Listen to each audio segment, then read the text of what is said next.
Zanafilla 2. Krijimi i njeriut dhe kopshti i Edenit.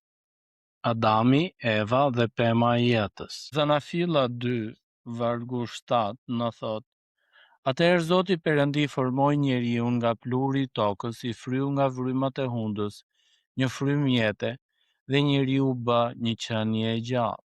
Vargu 15. Zoti Perëndi e mori pra njeriun e futi në kopshtin e Edenit me qëllim që ta punonte dhe ta ruante. Vargu 18. Pastaj Zoti Perëndi tha: Nuk është mirë që njeriu të jetë vetëm. Unë do t'i bëj një ndihmë që i leverdis. Dhe vargu 24. Për këtë arsye njeriu do të braktisë baban dhe nënën e tij dhe do të bashkohet me gruan e tij dhe do të jenë një mish i vetëm. Nëse Zanafilla 1 na tregon krijimin nga lart, si një panoramë madhështore e gjithësisë, Zanafilla 2 na ul në tokë dhe na ofron kamrën te kryevepra e krijimit, njeriu. Këtu shohim nga afër se si u formua Adami, ku u vendos, çfarë detyre ju dha dhe si Perëndia i dha atij shoqen e jetës. Ky kapitull 2 shifra përmban themelet e identitetit njerëzor, të punës dhe të martesës. Konteksti historik dhe kulturor. Disa lexues mendojnë se Zanafilla 2 është një tregim i dytë, krijimi, që bie ndesh me kapitullin 1. Por ky është një keqkuptim i stilit letrar hebraik. Tani, tregimtarët hebrejnë shpesh jepnin fillimisht pamjen e përgjithshme dhe pastaj ktheheshin për të zmadhuar një pjesë të saj. Zanafilla 1 është harta e gjithë krijimit. Zanafilla 2 është zmadhimi i ditës së 6, është historia e brendshme e krijimit të njeriut. Vargu 4 e shënon të kalim me formulën: këto janë origjinat e qejve dhe të tokës. Kjo shprehje përsëritet 10 herë në Zanafill dhe e strukturon gjithë librin. Po të vëmë re diçka tjetër është dhe ndryshimi i emrit të Perëndis. Kapitulli i parë, aty rritet vetëm Perëndia, ose thjesht Perëndia, krijuesi plot fuqishëm. Tani në kapitullin 2 shfaqet emri Zot Perëndi. Është emri personal i beslidhjes, me të cilin Perëndia ju zbulua Izraelit. Mesazhi është i qartë. Perëndia i madh që krijoi yjet është i njëjti Perëndi personal që formon njeriu me duart e tij. I fryn frymën e jetës dhe kujdeset për të si një atë. Në botën e lashtë, mbretërit mbillnin kopshte madhështore si shenjë të lavdisë së tyre. Dhe një njeri i thjesht nuk mund të hynte dot në këto kopshte. Tu dhe Zanafilla neve mësojmë që mbreti i gjithësisë mbjell një kopsht dhe e vendos njeriu brenda tij, dhe jo si sklav, por si një administrator të nderuar. Le të ndalemi tek 3 vargjet e para. Dita e 7. Pushimi i Perëndis. Kapitulli hapet me përfundimin e veprës. Perëndia pushoi ditën e 7. Jo se u lodh, sepse krijuesi nuk lodhet kurrë, Isaia 40:28, por sepse vepra ishte e plot. Tani Perëndia bekoi dhe shenjtëroi këtë ditë, duke ndërtuar në vetë strukturën e kohës një ritëm hyjnor, 6 ditë punë, 1 ditë pushim dhe bashkësi me Perëndin. Dita e 7 është e vetmja ditë pa refrenin erdhi mbrëmja e pastaj erdhi mëngjesi. Një ftesë e heshtur për një pushim që nuk mbaron, të cilin autori i Hebrejve shet të përmbushur në Krishtin. Hebrejnë kapitulli 4 vargjet 9 deri në 10. Për Izraelin që dëgjonte këto fjalë për herë të parë, kjo ishte një kuptim shumë praktik. Ata sapo kishin dalë nga Egjipti, një sistem skllavërie ku nuk kishte ditë pushimi, ku vlera e njeriu matej vetëm me tullat që prodhonte. Ndërsa këtu Perëndia thot, bota nuk funksionon kështu. Vetë krijuesi punoi dhe pushoi, dhe ju të krijuar sipas shëmbëltyrës së tij do të punoni dhe do të pushoni. Dita e pushimit është deklarata javore e lirisë. Ne nuk jemi sklevër, as makina prodhimi, jemi bij dhe bija të Perëndisë. Formimi i njeriut.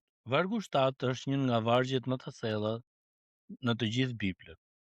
Zoti Perëndi formoi njeriu nga pluri i tokës, i fryu në vrymat e undës, një frym jete dhe njeriu u bë një qenie e gjallë. Vëmë re dy përbërësit e njeriut, pluhuri dhe fryma. Nga pluri pra jemi të përullur, të brish, të lidhur me tokën, nuk kemi asgjë për të mburur. Nga fryma e Perëndisë, pra jemi pafundësisht të çmuar, bartës të jetës që vjen drejt për drejt nga goja e tij. Asnjë krijesë tjetër nuk i dha Perëndia jetë në këtë mënyrë kaq intime. Njeriu është i vetmi krijim që u formua me duar dhe u gjallërua me frymarrje. Një skulptur që skulptori e puthi dhe i dha jetë. Vargjet 8 deri në 17. Kemi kopshtin, dy pemët dhe urdhërin e parë. Perëndia mbolli një kopësht në Eden. Fjala Eden lidhet me kënaqësinë dhe bollëkun. Dhe vendosi njeriu në aty që ta punonte dhe ta ruante, vargu 15. Vini re, puna ekzistonte para rënies në mëkat. Puna nuk është mallkim, ajo është pjesë e dinjitetit tonë origjinal. Mënyra si pasqyrojmë krijuesin punëtor. Mallkimi që vjen në kapitullin 3 e vështirëson punën, por nuk e krijon atë. Në mes të kopshtit qëndronin dy pemë. Pema e jetës dhe pema e njohjes të së mirës dhe të së keqes. Dhe bashkë me to, urdhëri i parë. Nga çdo pemë mund të hash lirisht, por jo nga njëra. Vargjet 16 dhe 17. Vini re bujarin para ndalimit.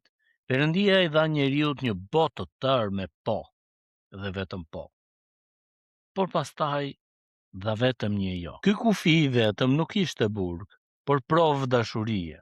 Mundësia e vetme që njeriu ta donte Perëndin me zgjedhje të lirë dhe jo nga detyrimi. Pa mundësinë e mosbindjes, bindja nuk do të kishte asnjë vlerë. Vargjet 10 deri në 14 përshkruajnë 4 lumenj që dilnin nga Edeni për të ujitur tokën, bashkë me arin dhe gur të çmuar të atyre vendeve. Ky detaj nuk është i rastësishëm.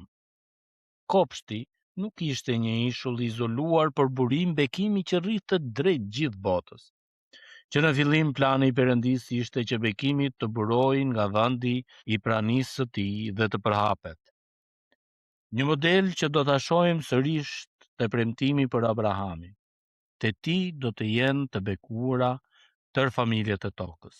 Sanafilla 12:3. Dhe në lumin e jetës që rrjedh nga froni i Perëndisë në zbulesën 22:1. Vargjet 18 deri në 25. Nuk është mirë. Krijimi i gruas dhe martesa e parë. Për herë të parë në Bibël Perëndia thotë se diçka nuk është mirë. Dhe kjo ndodh para mëkatit.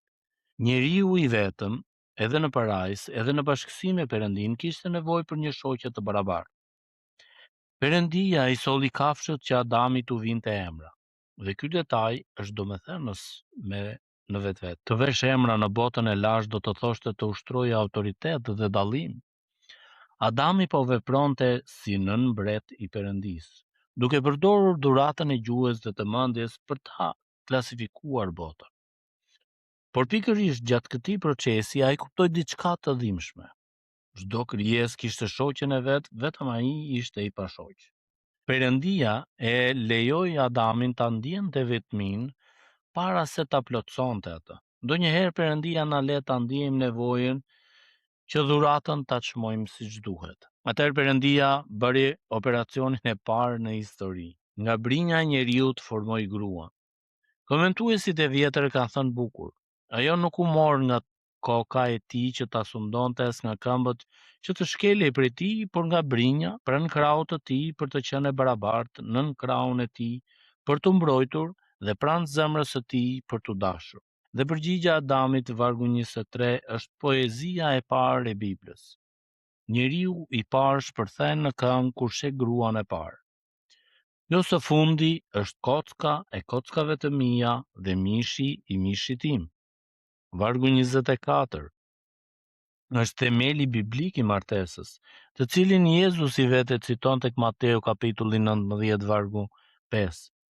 Braktisja e prindërve, bashkimi me njëri tjetrin dhe një mish i vetëm, largim publik, beslidhje të përhershme, mitet i plot, dhe vargu 25 mbyll kapitullin me një pamje prekse pafajësie. Ishin që të dy lakurigj dhe nuk ishin turp, transparencë plot, pa maska, pa frik, pa turp. Kjo është bota, ashtu siç e deshi Perëndia. Fjalët kyçe të tekstit. Formoj, vargu 7. Fjala origjinale është termi i zanatit të poçarit. E njëjta fjalë përdoret për artizanin që formoi enën prej balte. Perëndia nuk prodhoi njeriu në seri, ai e formoi me kujdesin, vëmendjen dhe dashurinë e një mjeshtri që punon me duart e veta. Profetët do ta rimarrin këtë pamje dhe do ta përdorin dhe thonë, ne jemi argjila dhe ti je ai që na formoi. Isaia 64 vargu 8. Frymë jete, përsëri tek vargu 7. Shpreha origjinale tregon frymarrjen që vjen drejt për drejt nga Perëndia. Jeta jon nuk është pronë e jona, është huazim i vazhdueshëm nga goja e Perëndisë. Çdo frymarrje që marrim është dëshmi se ai ende na e jep jetën çast pas çasti. Jobi kapitulli 34 vargjet 14 dhe 15. Ndihmë që i leverdis, vargu 18.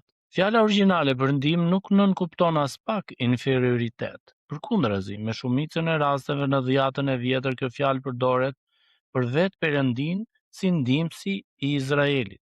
Psalmi 33 vargu 20, Psalmi 121 vargu 2. Gruaja është një ndihmë e fuqishme, e barabartë dhe e domosdoshme përballë njeriut si pasqyrë dhe plotësim i tij. Një mish i vetëm, vargu 24.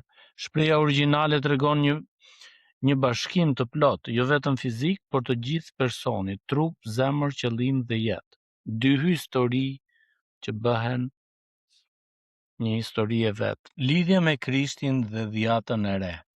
Dhjata e re e quan Adamin shëmbëllesa e atij që duhej të vinte.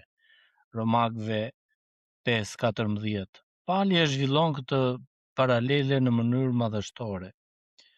Kështu edhe shkruar, njeriu i parë, Adami, u bë shpirt i gjallë, por Adami i fundit është fryma që jep jetë, e para Korintasve 15:45. Adami i parë mori jetë nga fryma e Perëndisë, Adami i fundit, Krishti, jep jetë me frymën e tij. Dhe paralelizmi këtu shkon edhe më thellë. Ashtu si nga krahu i hapur i Adamit të fjetur doli nusja e tij, ashtu nga krahu i shpuar i Krishtit në kryq, nga gjaku dhe uji që rodhën, lindi nusja e tij, Kisha. Pali e citon pikërisht Zanafillën 2:24 kur flet për martesën dhe shton, ky mister është i madh. Tani unë e them në lidhje me Krishtin dhe me Kishën. Efesianët 5:32. Çdo martesë e shëndosh është një predikim i gjallë i dashurisë së Krishtit për popullin e tij. Po pema e jetës. Njeriu e humbi atë në kapitullin 3, por Bibla nuk e harron. Në faqen e fundit të shkrimit ajo rishfaqet në mes të sheshit të qytetit. Ishte druri i jetës, Zbulesa 22:2. Ajo që humbëm në Eden, Krishti na rikthen në Jeruzalemin e ri. Historia e Biblës është udhëtimi nga kopshti i humbur te qytet kopsht i përjetshëm. Dhe mos harroni, dita e 7, pushimi që Perëndia e shenjtëroi në krijim, gjen zërin e vet të plot në ftesën e Jezusit. Ejani tek unë, o ju të gjithë të munduar dhe të rënduar, dhe unë do t'ju jap shlodhje. Mateu 11:28. Pushimi i vërtet nuk është thjesht një ditë e javës, është një person. Zemra e njeriu të formuar nga duart e Perëndisë nuk gjen preje derisa të prehet. Në thonë se një herë një monedhë ari ra në balë dhe u mbulua nga pluhuri, sa që askush nuk e dallonte më nga gurët e rrugës. Por vlera e saj nuk u zvogëlua asnjë grosh, sepse vlera e saj nuk varej nga vendi ku ndodhej, por nga vula e mbretit të stampuar mbi të. Kështu është edhe njeriu i formuar nga pluri, shpesh i mbuluar nga balta e jetës, por me vulën e mbretit të stampuar në qenien e tij. Kjo e vërtetë zanafillës 2 ka pasoja shumë konkrete. Së pari, trupi yt ka dinjitet. Perëndia formoi trupin e njeriut me duart e tij dhe e quajti shumë mirë. Trupi nuk është burg i shpirtit, as material pa vlerë. Është vepër art hyjnor dhe për besimtarin tempulli i frymës së shenjtë para Korintasve 6:19. Së dyti, puna jote është thirrje, jo mallkim. Perëndia vendosi Adamin në kopësht që ta punonte dhe ta ruante para se mëkati të hynte në botë. Puna jote në ferma, zyra, shtëpi apo kisha është mënyra se si pasqyron krijuesin dhe i shërben botës së tij. Bëje me gjithë zemër, por si ta bësh për Zotin dhe jo për njerëzit. Kolosianët 3:23. Së treti, kufijtë e Perëndisë janë mbrojtje, jo burg. Në Eden kishte 1000 po dhe vetëm një jo. Kështu janë edhe sot urdhërimet e Perëndisë. Jo mure burgu, por parmak mbi ur. Ekzistojnë që të mos bjem. Kur Perëndia të thotë jo për diçka, prapa atij joje qëndron një atë që të do. Së katërti, martesa është projekti i Perëndisë, jo shpikje kulturore, jo kontratë e thjesht, por beslidhje e shenjtë e themeluar në Eden dhe e konfirmuar nga Jezusi. Nëse je martuar, investon në atë beslidhje si në gjën më të çmuar pas vetë Perëndisë. Nëse je beqar, dije se vlera jote është e plotë në Krishtin, edhe Jezusi dhe Pali ishin beqar. Dhe se vetmia jote nuk është e padukshme, për atë që tha, nuk është mirë që njeriu të jetë vetëm. Së pesti, jeto me transparencë, lakurigj dhe pa turp. Kjo ishte gjendja e parë e njeriut, pa maska, pa fasada, pa frikë se do të njihej ashtu siç ishte. Mëkati na mësoi të fshihemi. Hiri na fton të dalim sërish në dritë, para Perëndisë në rrëfim dhe para njëri tjetrit në sinqeritet. E para Gjonit 1:7. Zoti bekoftë dhe Zoti dhënë paqe. Amen.